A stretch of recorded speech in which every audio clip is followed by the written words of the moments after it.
Hey, what's going on, everybody? It's Thomas with the Ohio Property Squad coming to you with episode number 4 of What's Good in the Neighborhood. This is a show that I started doing just basically highlighting different things that are going on in the community, not only in the real estate world, but in the financial services arena. And just wanted to bring, different resources that a lot of people that I know run into, need to know these type of people in the community. So I want to get their information out there and make sure that we're spreading this knowledge and, helping people just improve, overall from a financial standpoint. So today, coming to you with my next guest, Mr. Perry Jeffries.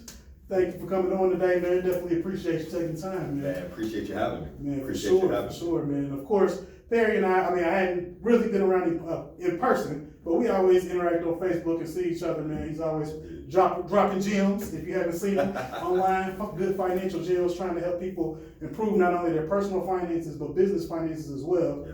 So just starting out a little bit, just backtracking a little bit. I always like to start with letting people get to know you a little bit. Where are you from? What's your background? Man, I'm from Akron, Ohio, man. I'm just a kid from Akron. Okay. Indeed, man. And I've been in Columbus now 20 years. So I moved, 20 years. Geez, moved down here in 2000. Man, time flies, doesn't it, man? Yeah, no doubt about that. Flies. So what brought you down from Akron to the Columbus area? Yeah, man. So opportunity. I don't know if you've been to Akron before, man, but back in the day, was not a lot of opportunity. Right. So after I graduated from college, started off at Howard University in DC. Went there to play basketball. Coach recruited me, left, so I stayed there for 1 year. I got the opportunity to play junior college ball in New York under coaching legend Coach Van Gundy for 2 years. Oh, wow. In upstate New York, and then got a full ride down to Tennessee State to play basketball. So after I graduated, man, it was like, what's next? Yeah. So I had this degree in math with a minor in biology. So I went back to the crib in Akron, ended up substitute teaching. Consequently, ended up being the varsity basketball coach. And it was kind of weird. So I was coaching middle school girls, but I was the boys varsity assistant in the same year. Wow. So what brought me to Columbus, man, is during that same time, had some shoulder injuries, so didn't have the opportunity to go pro, or I didn't get a chance to play. So I ended up becoming a strength and conditioning coach off the strength of me thinking about going to med school. Gotcha. So that strength and conditioning certification is what brought me to Columbus, man. So I got you. Brought that piece down here and been here ever since. All right, good stuff, man. We're definitely glad you made your way to Columbus, man. Columbus is definitely, it's a great area now. As far as up and coming, a lot of opportunity right now, not only from job perspective, business perspective, great raising families. So definitely love this. I'm loving this Columbus market. I've been here a little over 20 years myself. Yeah. So same thing with me, man. Just kind of got here and said, okay, this feel like home. So we can work with it. Let's work with it. Exactly. So you talked a little bit about your background. You were doing some different things from teaching to, you said physical training, as far as getting people conditioned, for sports. Yeah. How did you get into finance, into the finance world? How did that come about? So it goes back to the personal training, man. So after I got down here and I was working at a Lifetime Fitness, so right here in Easton where we are, where my office is now. And I ended up having these clients, man, who were actually paying me more in personal training a year than I was making as a school teacher previously. And so you start having these conversations with folks like, man, what do you do? Right. So one of my clients, man, who was paying me probably a couple grand a month for personal training, hey, man, what do you do? He told me he was in real estate. I was like, yo, I've been reading these books on real estate. I understand it, but I don't know how to execute. Right. So, man, I took him out for a cup of coffee, probably $1.50 cup of coffee over at Barnes & Noble. And that led into a $4 million real estate portfolio. Oh, wow. So we built that. I built that from scratch. And then around that same time, this is while I'm still working at the gym, I just got into just this money piece because I'm seeing all this money. And I wasn't exposed to it from an education standpoint, from a formal standpoint, or it's not a conversation we had in Akron. Right. Hey, how do you invest, or or create wealth, or whatever the case may be. So I picked up this book, man. It's called Multiple Streams of Income by Robert Allen. I know the exact book. I still got it at home. It's the bomb, right? So there's all these different ways to make money. So I'm just mind blown, like, oh. So one of those ways is making money in the stock market. So I'm like, so I had a guy, a financial advisor. I was throwing him maybe $200 a month or $200 a paycheck or something along those lines. And I started seeing my money grow. I was mind blown, like, this is crazy. This money's blowing. And I'm not doing anything except for putting some money in. So I started learning more, and I reached out to a buddy of mine who was he was a financial advisor with a firm, and said, hey man, I'm gonna get into business. So 2003, I got my Series 7, became a stockbroker, got my insurance license, and boom, we just ran. Rolling ever since. Rolling ever since.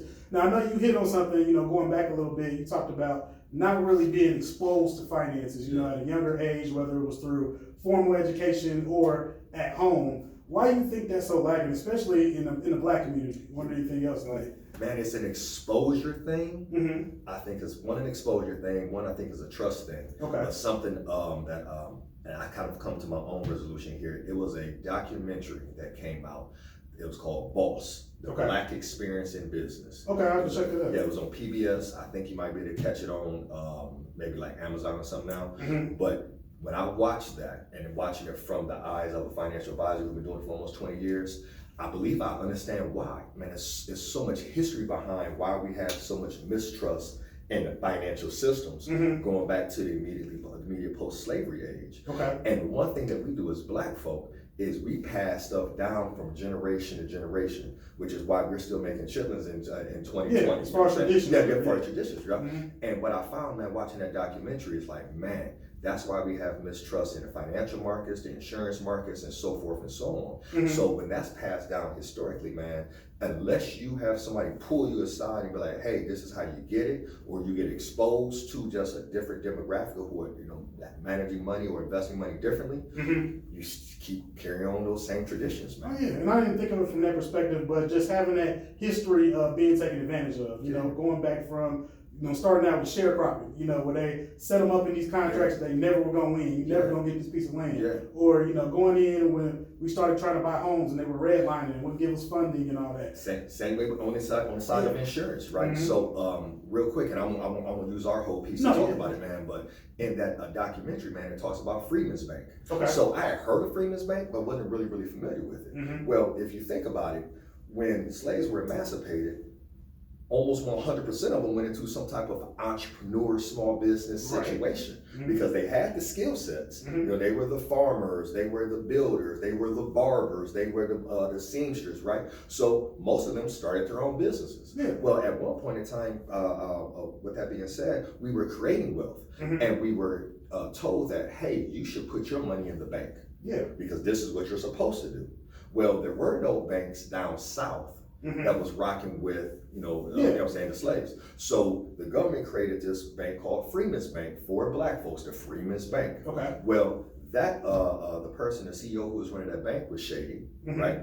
And was taking the money that we were depositing and stealing it and distributing, you know what I'm saying, to the other folks. I got you. Well, what ends up happening is that when the market starts to downturn and now us as entrepreneurs go and try to pull our money out the bank, it's not there. It's gone. Right? And that's when they bring in Frederick Douglass to help fix the Freedman's Bank. Okay. Right? So that's how he got involved with it. And he went in and he said, hey, I can't fix it because the lifeline of a bank is cash. There's no cash here.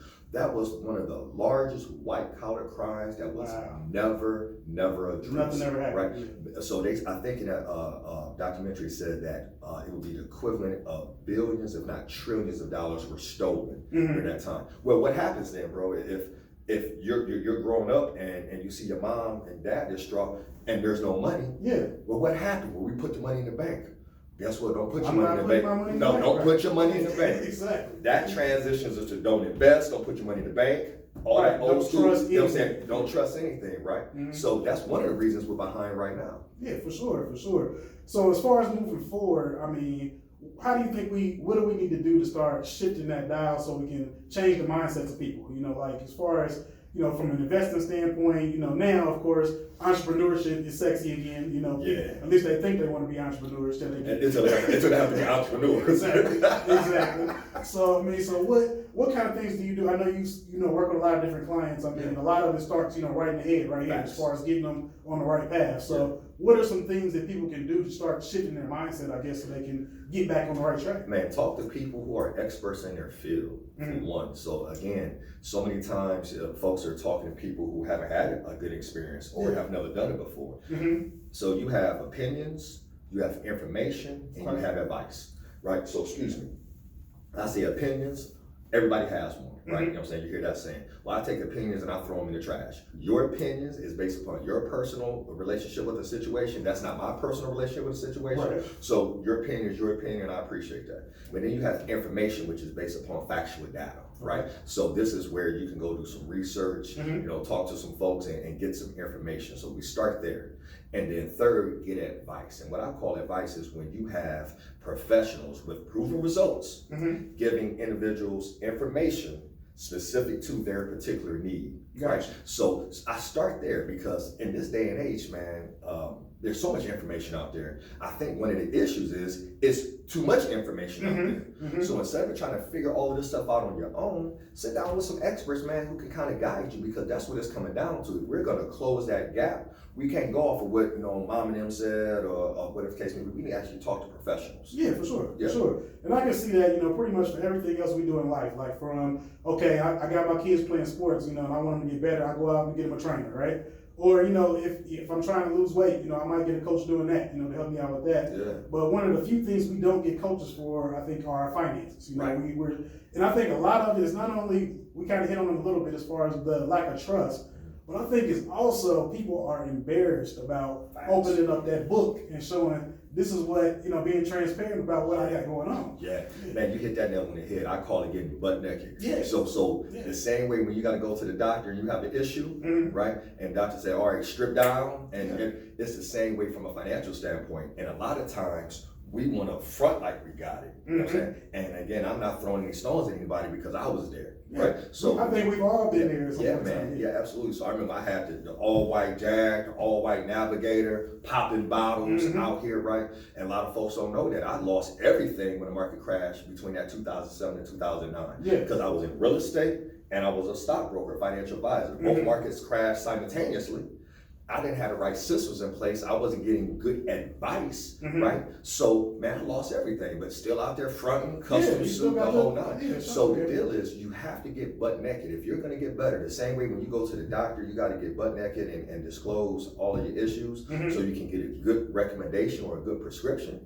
It's the same way on the money side. Yeah. And as far as us being embarrassed, let's look at the stats here. So the stats say that 70 to 80% of businesses are going to fail. Right. So you're in good company. Most businesses are going to fail. So don't worry about it. Don't be embarrassed. You know what I'm saying? I'm surprised. Like when I meet a business that's actually cash flowing and profitable, I'm almost surprised.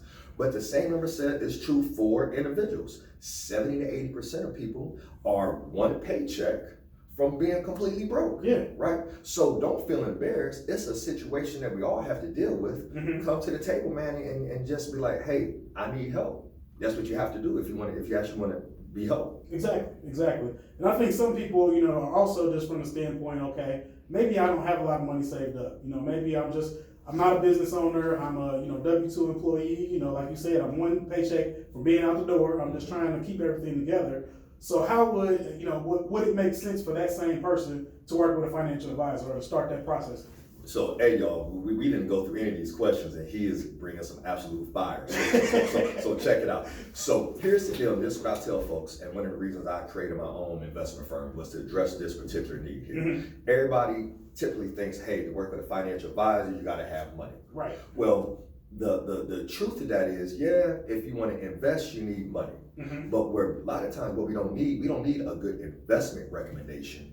We need financial advice in the form of what you call financial planning. Okay. So think about it like this, Tom, man, is if you and I were going out to build our dream home today, we're not going to go out and buy furniture first. Right. We're going to hire an architect to draw our dream home. Right? That's going to be our first spend, our first expense. It's the same way with creating wealth in a financial plan, right? Because the deal is, after we build the right house, we get the drawing, then adding the furniture and everything else is easy. What we're trying to do, and what most people do, is they try to go out and buy the furniture. They want to go talk about the investments first. Right. But from the investment standpoint, if you're going to sit down with a financial advisor, somebody who's going to sell you an investment, you got to be able to purchase an investment. So you need money for that. But you don't technically need to have money to actually have a plan in place. Okay. And I'll say this, man, when I say financial plan, because it's a very broad term that people use, right. In my world, at least with my company, Diamond Equity Advisors, a financial plan has 6 components. Okay. So those 6 components are your cash flow, so looking at your budget and your credit, that's one. Okay. Second is your risk assessment. right? So your risk management. So make sure you have the right amounts of insurance, as far as life insurance, health insurance, disability insurance, right? Yeah. You got the best plan in the world, but if you get jacked up on some of those, everything goes out the door. Right. Third is investing. Okay. And in my world, investing isn't necessarily the stock market. Investing is just taking some dollars that you have and getting a return on that investment. Mm-hmm. So that can be stock market, that can be real estate, like in your space, that can be buying a business, Okay. that could be, CDs, cash assets, but just getting a return on those dollars. Gotcha. Fourth is retirement planning. A lot of people think retirement planning is a nest egg and having like a 401k. Mm-hmm. Nah, retirement planning is simply this. Where are you going to get enough cash flow that comes in without you having to work for it, Mm-hmm. where you can have the choice of whether or not you want to go to work or not? Yeah, support your lifestyle, basically. That's it. Mm-hmm. So it's all about cash flow. Where's that? Is it coming in from your rental property? Is it coming in from your business? Is it coming in from your investments or your dividends? It could come from a ton of different places, but it's all about cash flow. Okay. Fifth, tax optimization. Your plan should address your taxes. Your tax bill Mm-hmm. is going to always be one of the largest bills you have, Right. while you're working and retired. Mm-hmm. So if you're talking about a bill that's going to range anywhere from 15 to 40%, you better have a plan to address it, because you could be throwing some money out the door. Sure. It's not about how much money you make, but how much money you keep. And last but not least of that is your estate planning, Okay. right? You know what I'm saying? Make sure you got all that in place. So when I say financial plan, none of those things required you to have $100,000 to invest, Mm-hmm. right? So that's where it starts, and then from there, now you can reverse engineer and back into what you need to do. That makes sense. And I think that's where a lot of people struggle with it, as far as thinking about a financial planner, because they're thinking exactly what you said. It's about, that's just about investing my money. But what it really is putting together a financial roadmap for the rest of your life. All those different avenues that you just talked about are all going to be different things that are going to impact you at various points in time throughout your lifetime. So it's good to have somebody who can kind of hold your hand, coach you, kind of point you in the right direction to make sure that you're not making those bad decisions. Because when you're looking at finances, you're looking at the power of compound interest, and thinking about, when I do make a mistake, how long it truly makes me to really recover from that. Whoa. Like it's huge. Like you take, Whoa. people don't think about that kind of stuff. So if you can help somebody to, help you avoid some of those financial pitfalls, I think it makes more sense to people from that standpoint. And, laying it in those terms, I think it helps people understand why I may need one now, so I can get to the point where I got some lump sum money to invest. Facts, absolutely, man. And you hit the nail on the head, man. Is having that roadmap, it's that GPS, Mm-hmm. right? That GPS, and what it does is it takes emotion out of the equation and allows people to kind of see their finances. We call it 3D. So 3D it means making data-driven decisions, and it blows my mind a lot of times, man, when we're talking to folks, and it's like, yo, how much money do you need? Mm-hmm. Well, I don't know. Yeah. Well, we kind of need to know where we want to go, Mm-hmm. so we can build a plan to get there. If we have no idea where we want to go, how in the world do you GPS that? Yeah, so it starts with end goal in mind, and then we can always reverse engineer and kind of put those steps in place. And it's different for everybody. Yeah, for sure. Everybody's gonna have a different path to get there, Mm-hmm. So, and I do the same thing, when I'm sitting down with people talking about real estate and they want to purchase a home, I don't jump right in and start talking about what do you want in this home. I start with the finances, because everything is based upon that, and that's going to drive ultimately what you're going to get in the home. So there's no need in walking you down the street and let you fall in love with this house that costs $500,000 when you got a $200,000 budget. Yeah. That's facts. That's how that goes. Yeah, it's kind of like if you was going to a travel agent. Yeah. You know what I'm saying? Before they get into so what's your budget? And then we know you know. trip. Right. You don't need the 90-day tour around, around Europe. What you actually need, you're gonna do this 5-day cruise, and there's nothing wrong with that, because you're within your means. But again, knowing those numbers, man, we gotta know our numbers. So many times, especially in the community, man, we avoid math. We don't want to know the numbers. You know what I'm saying? And that's with everything, not just on your finances, but you mentioned like the health piece. Right. What's your blood pressure? You know what I'm saying? What's your sugar levels? Blah, blah, blah. Same way on your finances, what's your credit score? What's your debt to income ratio? Mm-hmm. Right? You know what I'm saying? What type of income do you need? What's your budget? Exactly. Everybody know how much money is coming in, but we start asking people how much money is going out. They don't have a clue. Stumbling like, but they know down to the penny how much money is coming in. Mm-hmm. If that check is short 25 cents, they calling somebody. They're on top of it, right? They're on top of it. You guys, what's going out?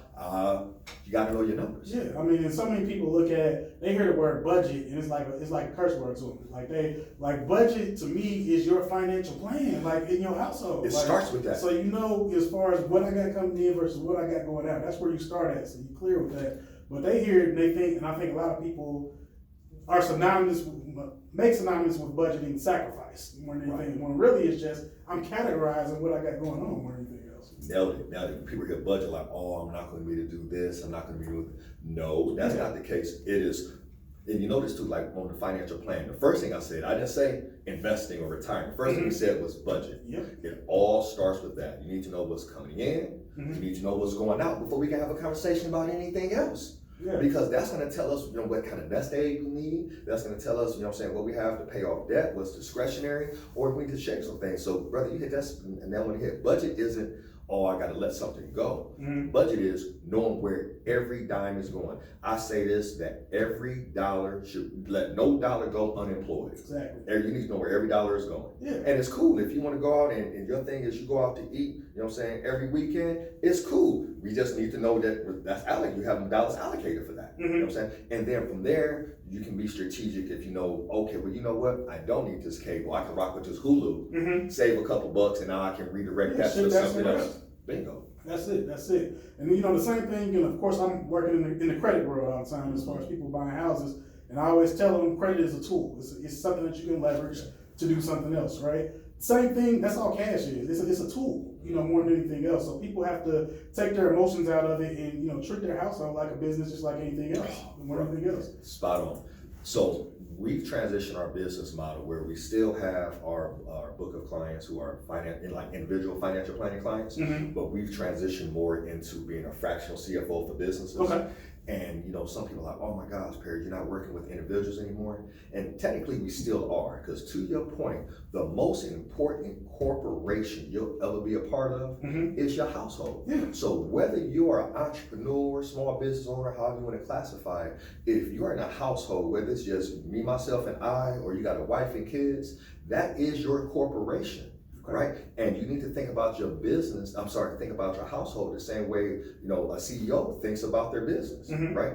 Cash flow, credit, debt, operating expenses, profit, all of those same concepts that you have that's sometimes limited to entrepreneurship can be applied to your household as well. For sure. Absolutely. So that's the most important business you'll ever be a part of. Exactly. And if you can't run your household, you're not going to be able to run a business. Oh, absolutely not. So absolutely not. People need to realize that. And we were kind of talking about it before we jumped on camera, as far as entrepreneurship being sexy right now. People think it sounds good. I'm going to control my own time. I'm going to be my own boss. And not understanding all the different facets and different things that go into running a business on a daily basis. So what are some of the things that you run into, especially with a new business owner, or maybe somebody that's been in business for a few years, as far as helping them to just get organized with finances? Because I see so many people that I sit down with them every day and they're trying to buy houses, and it's like, oh man, I ain't filed my taxes in the last 3 years. I haven't done this, I haven't done that. And they just don't understand all those different components that have to take place. So, man, we could spend like 2 days talking about this. I'm sure, But excuse me, I'll give your viewers just a couple of takeaways, right? Okay. So first, I'll say this. I've seen this. I've been working in my industry almost 20 years. And every entrepreneur or business owner I've sat down with has either one or all four of these issues. Okay. First issue, taxes. They owe them. In working with hundreds of business owners, entrepreneurs, I don't know if I've sat down with one who are like, oh yeah, I owe nothing in taxes. I'm completely caught up. So taxes, which is kind of crazy when you think about it, because the tax situation is the one thing that can actually land you in jail. Like you can miss a payment on a credit card, but you keep missing payments to the tax man, you know what I'm saying? You can go sit down, right? So the tax situation, right? The second one is co-mingling of funds. Okay. So it's sexy. Everybody's an entrepreneur, right? But everybody is treating their business like they are merged with their business. Right. Your business, you kind of said it a little bit earlier, your business is a vehicle to get you to your goals. So it's kind of like you and your car aren't the same person. Your car is just there to transport you to a certain destination, right? Okay. So with that being said, your business income is not your personal income. Your business income or revenue is that, and then how you pay yourself out of that. So a lot of times you have people who are co-mingling funds. Sure. Okay. I'm actually going to be featured on Entrepreneur on Fire here next month, talking about this. And the title of that masterclass is you may accidentally be killing your business. Well, here's the deal. If you're commingling funds, you could technically be doing something that's called piercing the corporate veil. So you may have an LLC set up. Right. And you're like, oh, okay, so I'm protecting my personal stuff from my business. But if you're using, if they can track and see where you're using personal dollars to fund business expenses, you pierce the corporate veil. They're one and the same. Yeah, you just gave them access, man. You just gave them access. So that's the second one. The third one is profitability. Okay. So many times I sit down with folks and be like, so is the business profitable? Well, yeah, well, show it to me on paper. Here's the deal. Okay. If it doesn't make sense on paper, it's not gonna make sense in real life. And a lot of times we have no idea what profitability is because if they don't understand P&Ls and cash balance sheets and whatnot, they're like, oh, well, my accountant said I was profitable. Okay, cool. So how much profit did you have? Oh, you had 30,000 in profit? Great. Where's that cash? I spent it. Well, that was your profit then. Right. Because if you're dealing with a publicly traded company and you're receiving a dividend check, you're getting that from the cash profits, which are separate from what the CEO and employees should get paid. Yeah, you know what I'm saying? So this profit, I need to be seeing that in a savings account someplace. Yeah. Right? So we're not seeing that whole piece, right? And then last but not least is, how do I pay myself? Okay. So going back to what you were talking about, entrepreneurs, business owners, if you're looking to buy a home, understand this, that bank is going to base their financing or whether or not you are going to get financed on your ability to pay. And your ability to pay is usually going to be reflected on your tax returns. So yeah, you're trying to have all of these deductions to reduce your taxes. And you say, oh, well, yeah, I don't owe any taxes, so the business made zero or had a loss this year. Well, when you go to the bank to get financing, or you go to that business lender to get financing, you're not showing any profit. You're not showing any, who's going to lend you money, right? Yeah. So you got to have that. So, man, even help this brother out, man. If you're a business owner, man, you got to have the right systems in place where you can still show that the business is a viable business with positive cash flow, right? But that comes down to having the right systems. And that's what we do in our new program, our Profit Accelerator Small Business System. We call it our PASS program. Okay. And that's exactly what we do in that whole piece. So it's having the right financial systems. Gotcha. So with that program, for the business owner, I know there's people that I call self-employed, of course, that, they're pretty much, they are the business, they do everything. And of course, there's other people that have a whole business with employees and everything. Yeah. So does it matter what phase of business you're in right now to take advantage of a program like that? Would it make sense for everyone from maybe an individual stylist or barber up to somebody who has a major restaurant or something like that? Could either one of those business owners benefit from it? What we've found is that the program is a really good fit for the solopreneurs, or the individuals who have, maybe max 5 people on their payroll. I got you. Now, from a revenue standpoint, we've worked with startups. Okay. They've gotten benefit out of it because, they're getting the systems in place on the front end, so they don't have to worry about trying to fix it down the road. Yeah. So it's a good fit for them.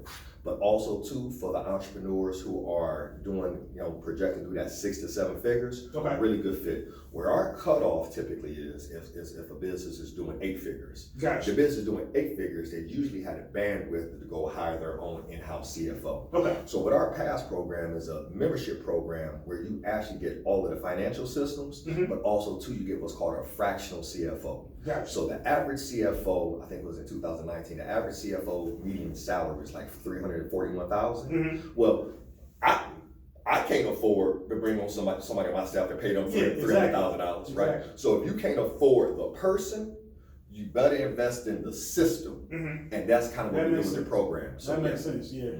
Because I think, especially as a, being a solopreneur, that's another term that's out there, where you're trying to do everything, and typically what falls off is the finances, because you're in the weeds day to day, digging in, trying to figure all this stuff out, and the finances are kind of an afterthought, that you deal with later. You hope that everything's checking the boxes and coming in and doing what it needs to do. So it would make sense, like you said, to hire somebody that's their focus, just on that piece of your business, where you can go out and continue to focus on growing your business and doing your marketing and, doing your customer service, whatever other pieces you're involved in, and let somebody else concentrate on the finance, because without that, your business is not going to, it's nothing. Yeah, it's going to fail. It's nothing.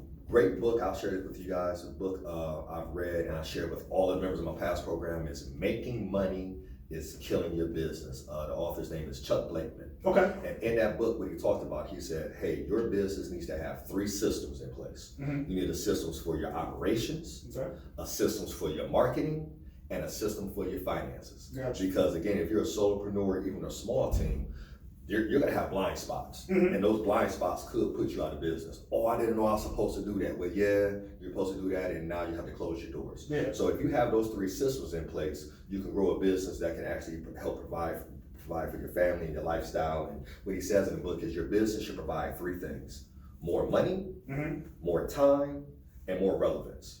So definitely y'all go get that book. It's super dope. And that book, we had built our program prior to us reading the book. And after we read the book, it kind of just confirmed like, we're everything that you're doing. Yep, Right. absolutely. Yeah, I hope everybody's watching this, man. I hope y'all picking up on these jewels that Perry's dropping, man. This is huge from a financial standpoint, because we're lacking in so many areas, man. I mean, it's not really your job. Don't feel like you have to know everything. Don't feel bad about, not understanding certain things. That's what experts are for. That's why you bring in a coach and bring in somebody to help you in that situation. So just to kind of close things out, if people want to get in touch with you, how do they find you? As far as if they want to find out about your services or just connect or just follow you, because you always, doing different videos and free educational resources as well. So. Man, just go to perryjeffries.com. So that's PerryJeffries. Okay. On that, man, we have our no-cost entrepreneur video which kind of goes through the past program. Stop accidentally killing your business. Totally free, no cost to you, just crazy value, right? You have our access to our YouTube. We have a free entrepreneur wealth building community on Facebook. Again, so these are all free resources, so you can do that whole piece. And then too, for individuals who are like, you know what, beginning of the year 2020, I want to pull this trigger, I want to get these finances in order, book another complimentary, no cost whatsoever, strategy call. So we'll do a 45-minute strategy call. We'll do a deep dive into your finances, kind of see what's going on, and then see if we can kind of help you out. So just go to perryjeffries.com. It's a tab on here that says free resources. Take advantage of all that free stuff, man. We give it away because we do want to be relevant and help people out. Exactly, and we definitely appreciate that, man. It's always good giving back to the community. I know you put a lot of good information out there. I'm always following your stuff and checking you out as well. So I'm always picking up a gem or two, man. Always something that I didn't know. And like you said, you've been in the industry for 20 plus years, and I'm sure you talk to people and like, you know what? I didn't know that. So don't think you know everything. Trust me, there's something out there that you're overlooking or not seeing that could potentially help your personal finances get to the next level, and also your business finances get to the next level. So that's critical, man. But definitely, thank you for taking the time with me today, man.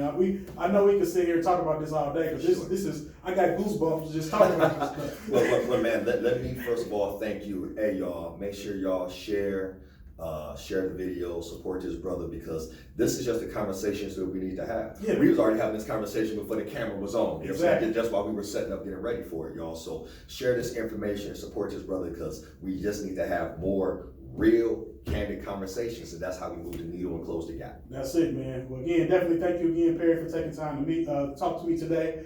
Follow us. Right now, we have our videos that'll be showing on Facebook Watch. Look for Ohio Property Squad. We'll have upcoming new episodes. So if you follow us, you will get the notifications when these pop up. But again, thank you for taking time with us. And what's good in the neighborhood? We out today. Peace. Could be so